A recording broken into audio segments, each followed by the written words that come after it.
A dry wind howled across the Arizona plains, kicking up dust that clung to Sheriff Thomas Grayson's coat as he rode into town.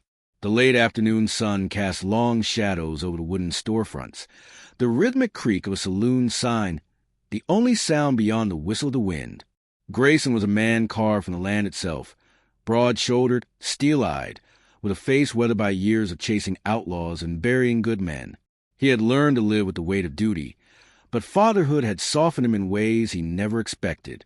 Emily sat on the steps of the sheriff's office, swinging her feet, her golden hair catching the sun like prairie wheat. At just 10 years old, she had a spirit untamed by frontier hardships. She grinned as he dismounted, her small hands clutching the wooden toy horse he had carved for her on her last birthday. "You took your time, Papa," she teased. Grayson chuckled, kneeling beside her, brushing a strand of hair from her face. Had to make sure the town was still standing. He glanced at the saloon. "Looks like it is. For now." Emily's giggle was a melody in the harsh landscape, a reminder of why he fought so hard to keep this town safe. Inside the saloon, the air was thick with cigar smoke and whiskey fumes. A poker game dragged on in the corner, while the bartender wiped down a glass with the weariness of a man who had seen too much. But it was a silence that struck Grayson first. The usual din of drunken voices had faded to an uneasy quiet. Men cast quick glances toward the door, shifting in their seats as if bracing for something inevitable. Then he saw them. Jedediah Slade and his men stood by the bar, their presence infecting the room like the first sign of disease. Slade was a predator draped in human skin, tall, wiry, with a vulture's sharp gaze and a mouth twisted in permanent mockery. His gang, 7 riders scarred, cruel-eyed, watched Grayson with the lazy arrogance of men who believed they were untouchable. Grayson's hand hovered near his holster, but he didn't draw. "Not yet. Sheriff," Slade drawled, tipping his hat. "Mighty fine town you got here." Grayson's jaw clenched. "Not for your kind." Slade smirked. "Oh, but we're just passing through. Ain't that right, boys?" A few low chuckles rippled through the gang. "Got a thirst needs quenching before we ride out." Grayson glanced at the bartender, who stood frozen. Slade wasn't just here for a drink. He was testing the water, seeing how far he could push before the sheriff pushed back. "You got your drink," Grayson said coolly. "Now get." Slade exhaled sharply, shaking his head like a disappointed schoolteacher. "See, that's the problem with men like you, Sheriff. You think law's something you can hold in your hands. Truth is, out here, law's just a word." His smirk widened. "And words don't stop bullets." Grayson didn't see the punch coming. One of Slade's men, a brute with a scar jaw, struck first, the force knocking Grayson into a table.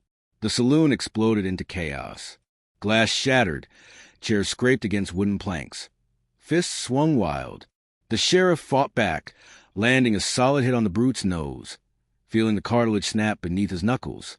A gunshot rang out, silence in the room for a heartbeat. Slade stood by the bar, his revolver smoking. That's enough fun. He holstered his weapon and stepped over the unconscious man sprawled at his feet. "Boys, let's go." And just like that, they were gone. Grayson wiped blood from his mouth, pushing himself to his feet. The saloon's patrons stared at him, waiting for him to do something, to draw his gun, to ride after them. He bolted for the door. Emily was gone. A cold dread curled in his stomach. He staggered into the street, scanning the horizon. A dust cloud rose in the distance, Slade and his men already disappearing over the ridge.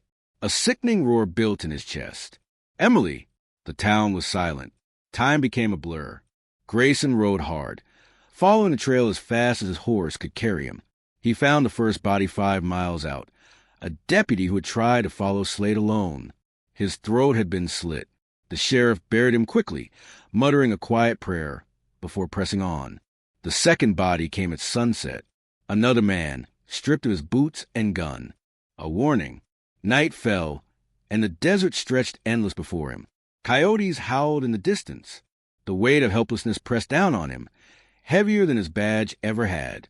He was a man of action, but now he had no direction, just the knowledge that his daughter was out there terrified, surrounded by monsters. A rustling in the sagebrush made him freeze. He turned, gun drawn, breath slow, measured. Then he saw him. A lone Apache warrior stood atop the ridge, silhouetted against the moonlight. His stance was unshaken, a bow slung across his back, a knife at his side. His face was unreadable, but his dark eyes held something Grayson hadn't seen in any man since Emily was taken. Purpose. The warrior spoke, his voice low, steady. You seek the man who took the girl. Grayson hesitated. He had spent years on this land, long enough to know that trust was a fragile thing. The Apache had little reason to help a white man, and he had even less reason to trust them. But then the warrior added, I know their trail. Hope flickered like a dying flame in the sheriff's chest. Who are you? The warrior stepped forward, moonlight revealing the scars that marked his arms, the battle-worn lines on his face. His voice was calm, resolute. I am Taza, and those men have taken from me, too.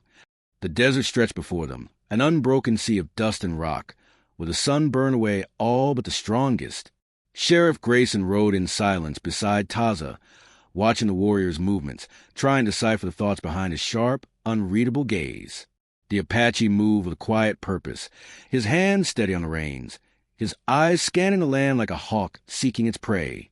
Every so often, he would slow his horse, lean down, and study the earth, reading the signs left behind by Slade's gang. Hoof prints half buried in sand, a broken mesquite branch, the faintest hint of boot marks near a creek bed. Grayson had always been a man who trusted what he could see and hold. Laws, bullets, the weight of prisoners' chains. These were things he understood. But tracking? That was a language beyond him, written in the dust by men who knew how to disappear. He hated feeling blind, but he hated his own impatience even more. How do you know where they're going? He asked finally. Taza didn't look up from the trail. Because I know men like them. There was no need for elaboration. The scars on Taza's arms, the weariness in his voice, told a story Grayson wouldn't ask him to repeat. Instead, he followed, keeping his thoughts to himself. Hours passed, the heat pressing down on them, sweat gathering beneath Grayson's collar. The farther they rode, the more the land turned cruel. Jagged rock formations jutted from the earth like ancient bones. Dry riverbeds twisted like veins through the valley. Water was scarce, and every mile without it was another risk. The sheriff knew that if they pushed too hard, exhaustion would set in, and exhaustion out here was as deadly as a bullet. Taza pulled his horse to a stop near an outcrop of red stone, dismounting in one smooth motion. He crouched low, running his fingers through a patch of disturbed dust. Grayson swung off his saddle, watching as the warrior pressed his palm to the earth. They made camp here, Taza murmured. Not long ago. Grayson studied the ground, but all he saw was dirt and rock. He didn't question it, though. If Taza said they had been here, then they had. He turned his gaze to the horizon, his jaw tightening. Then they're close. Taza rose, brushing dust from his hands. They travel fast, but they are careless. There were 10 men when they left your town. Now there are 8. Grayson frowned. You sure? Taza pointed to a darker stain near the rocks, blood dried by the sun, then to a shallow mound of disturbed earth, the shape of it unmistakable. They left one behind. Taza said simply. Grayson exhaled slowly. It wasn't hard to imagine what had happened. Men like Slade had no patience for weakness. If one of them had been wounded in the fight back in town, Slade would have cut him loose without a second thought. Maybe he had been too slow. Maybe he had fallen from his horse. Maybe he had simply outlived his usefulness. Grayson crouched by the makeshift grave, brushing dirt from the surface. No cross, no marker. Just another body in the desert. This is what they do, Taza said quietly. They take. They kill. And when a man is no longer worth the food he eats, they leave him in the dirt. Grayson let the silence settle between them. Then he rose, his grip tightening around his revolver. Then we'll make sure they don't leave with my daughter. They rode hard into the evening, the sun dipping below the ridgeline, shadows stretching long across the land. The temperature plummeted, the desert's cruel second nature revealing itself. Heat by day, cold by night, an unrelenting cycle meant to break the unprepared. The sheriff pulled his coat tighter, but Taza rode unfazed, his breath slow and steady, his body moving with the rhythm of his horse. Grayson had seen men buckle under lesser conditions. The Apache warrior had survived them. A sound in the distance made them both freeze. Grayson reached for his rifle. Taza lifted a hand. Wait! A faint crack of twigs. The scrape of boots on stone. Not an animal. Men. They moved as one, dismounted without a sound, leading their horses into the cover of a dry wash. Taza crouched first, peering over the ridge, then gestured for Grayson to follow. Together, they eased forward, staying low, their breath shallow. Below them, in the hollow of the canyon, a small fire flickered. 2 men sat near the flames, rifles slung across their laps. Slade's men, scouts, left behind to watch the trail, to catch anyone fool enough to follow. Grayson studied them, memorizing their faces. One of them, a broad-shouldered man with a jagged scar along his cheek, swigged from a whiskey bottle, laughing at something the other had said. The second man, younger, nervous, shifted uneasily, glancing toward the darkness beyond the firelight. "They won't let us pass," Grayson whispered. Taza nodded. "Then we make them silent." Grayson didn't argue. He had no love for killing, but these men had made their choices. Emily's life was worth more than his hesitation. Taza moved first, disappearing into the night like a ghost. Grayson followed, his heart pounding, his grip firm on his revolver. They circled the camp, moving with the patience of hunters. The wind covered their footsteps. The crackle of the fire masked their breath. Then in an instant Taza struck. The younger man barely had time to turn before the warrior's blade cut deep across his throat, silencing him before he could make a sound. Blood darkened the dirt. The older man staggered to his feet, fumbling for his rifle, but Grayson was faster. His revolver barked once, the shot echoing through the canyon. The man crumpled, the whiskey bottle slipping from his grasp, shattering against the rocks. Silence. The sheriff exhaled, lowering his gun. Taza wiped his blade clean, glancing toward the horizon. "They will have heard that." Grayson nodded. "Then we move fast."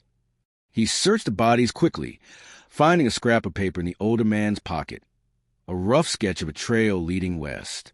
"They're heading for the mountains," Grayson muttered, passing it to Taza. The warrior studied it for a moment before tucking it into his belt. "Then that is where we go."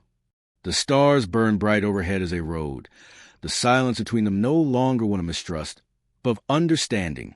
Grayson had spent years believing men like Taza were his enemy. Now, the only man willing to help him was the one he had once been taught to fear. He glanced at the warrior beside him, his voice quiet but certain. "We'll get her back." Taza didn't respond at first, his gaze fixed on the distant ridgeline. Then finally he spoke. "Yes," he said, "we will." The cold bit at Emily's skin as she huddled against the wooden post, her wrists raw from a rope binding them. The camp smelled of smoke, sweat, and horses, foul and suffocating. She tried to keep her breathing steady, tried not to let the tears slip down her cheeks, but fear had a grip on her throat, tighter than the ropes that held her. The men sat around the fire, their laughter low and cruel, voices slurred from whiskey. Jedediah Slade sat apart from them, sharpening his knife, the blade catching the firelight in sharp flashes. His eyes flicked now and then, the way a wolf watches a wounded deer, patient, knowing it had nowhere to run. Emily clenched her fists. She wouldn't cry. She wouldn't give him that. A few feet away, a man grumbled as he shifted in his bedroll. "That sheriff's gonna come," he muttered. "Ain't no way he leaves his kid." Slade didn't even look up from his blade. "I'm counting on it." The men chuckled, but the nervous one, Nathan, Emily had heard them call him, wasn't laughing. He was younger than the rest, barely more than a boy, his hands fidgeting as he glanced at her. Maybe he had a sister somewhere. Maybe he just wasn't as far gone as the others. Whatever the reason, he avoided her gaze like looking at her might make him feel something he didn't want to. Emily held on to that. She didn't know how much time had passed, but the fire had burned low when Slade finally stood, rolling his shoulders. He walked toward her, his boots crunching over the dirt, stopping just close enough as she could see the cold amusement in his eyes. "Your daddy's out there," he said. running himself ragged trying to find you. Emily didn't answer. Slade knelt, resting his forearm on his knee. You know, he ain't gonna win this. Good men don't last long out here. He's gonna ride into something he can't handle. He tilted his head, like he was trying to puzzle something out. I wonder if he'll beg before he dies. Emily's nails dug into her palms. My papa's not afraid of you. Slade grinned. Oh, I know he ain't. He reached out, tugging a lock of her golden hair between his fingers before letting it slip away. That's what makes it fun. A rustling in the brush made him stiffen. The men around the fire lifted their heads. Slade rose to his full height, his hand resting on his revolver. Silence. The fire crackled. A horse snorted somewhere in the dark. Then the first man screamed. A shadow moved fast, too fast for them to react. A knife flashed, blood sprayed across the dirt, and the man closest to the horses crumpled with a gurgled choke. Taza. Gunfire erupted. Men scrambled for their weapons, whiskey-addled minds struggling to process the attack. The horses reared, spooked by the chaos. Emily shrank back against the post, heart hammering. Through the panic, a gunshot rang sharper than the rest. Slade staggered, a curse ripping from his throat. A bloom of red spread across his shoulder. And then he was moving, ripping his revolver free, spinning toward the trees. Grayson emerged from the darkness, his rifle leveled, eyes burning with fury. Emily barely had time to breathe before another shot split the air. Slade dug behind a stack of crates, returning fire. Bullets tore through the night, splintering wood, kicking up dirt. Grayson dropped behind a wagon, reloading, his hand steady despite the storm of gunfire around him. Taza moved like a wraith, striking from the shadows, his knife flashing between ribs, his bow sending arrows into the chaos with lethal precision. The outlaws screamed, dropping one by one. Emily struggled against her bindings, her wrists burning. Nathan was crouched nearby, torn between the fight and something else, something deeper in his gut. Her voice came out raw. Help me? His eyes flicked to hers. The fight waged in his face. Then, with a sharp breath, he pulled his knife and cut her free. Emily didn't wait. She scrambled away, just as a bullet ripped through the post where she had been bound. Slade saw her move. His eyes locked onto hers. And he ran. Not away, toward her. Grayson saw it too. Emily. She turned to run. But Slade was fast, his long strides eating up the distance between them. She barely made it 3 steps before his hand closed around her arm, yanking her back. Grayson's rifle cracked. Slade grunted, stumbling, but he didn't fall. His grip on Emily tightened, and the next thing she knew, cold steel was pressed against her throat. Everything stopped. Grayson froze, his gun still aimed. Taza, crouched in the shadows, went still. Slade was breathing hard, his wounded arm trembling, but the gun in his hand was steady. Drop it, he rasped. Grayson's grip tightened. Let her go. Slade smiled, blood staining his teeth. You ain't got the shot. Emily could feel his breath against her cheek, smell the sweat and whiskey clinging to him. Fear curled tight in her chest, but beneath it, something stronger. She saw it then, the way Slade's fingers twitched, the way his balance shifted. He was hurt. He was desperate. And desperate men made mistakes. Slowly, she raised her foot and stomped down hard on his boot. Slade yelped, his grip loosening just enough. Emily twisted, ducking as the gun went off, the bullet grazing past her ear. Grayson fired. Slade jerked backward, his body hitting the ground with a heavy thud. For a moment, there was only silence. Emily's breath came in ragged gasps. Grayson was already running toward her, dropping his rifle as he swept her into his arms. You're safe, he whispered against her hair. You're safe. Taza stood over Slade's body, his expression unreadable.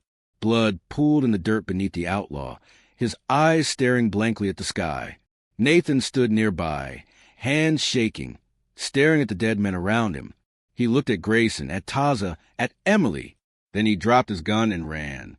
Grayson let him go. He had no fight left for him. The sheriff exhaled, pressing a kiss to Emily's temple. Let's go home. The stars above seemed brighter now, burning against the black. The wind had shifted, carrying away the smoke, the blood, the ghost of the night. The hunt was over, but nothing would ever be the same. The night was supposed to be over. The gunfire had faded.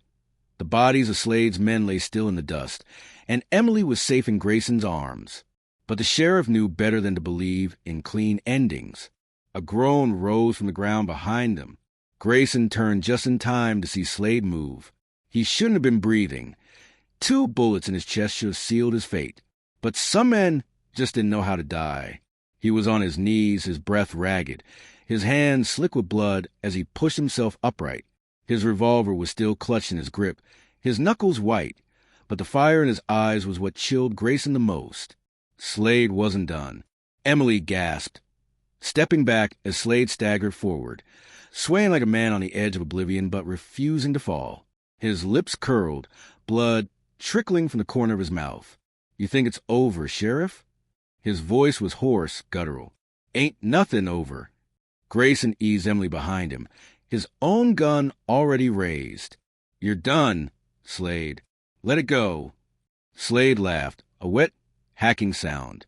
"You ever known a man like me to let go?" He coughed, spit blood into the dirt, then fixed Grayson with a wild, fevered glare. "Let's finish it." Grayson knew what he meant. No words, no law, just the old way, the way of the West. One last duel. Taza stepped forward, his knife glinting in the firelight, but Slade shook his head. "Ain't your fight, Apache." He wiped his mouth with the back of his sleeve, then pointed his gun straight at Grayson. "This is between me and him." Grayson felt Emily's grip tighten on his sleeve. "Papa, don't." He didn't answer. He couldn't. There were some things a man couldn't run from. Taza said nothing, but his dark gaze flicked between the 2 men, reading the weight of fate settling between them. He knew this was how it had to be. Grayson stepped forward, his boots dragging in the dust.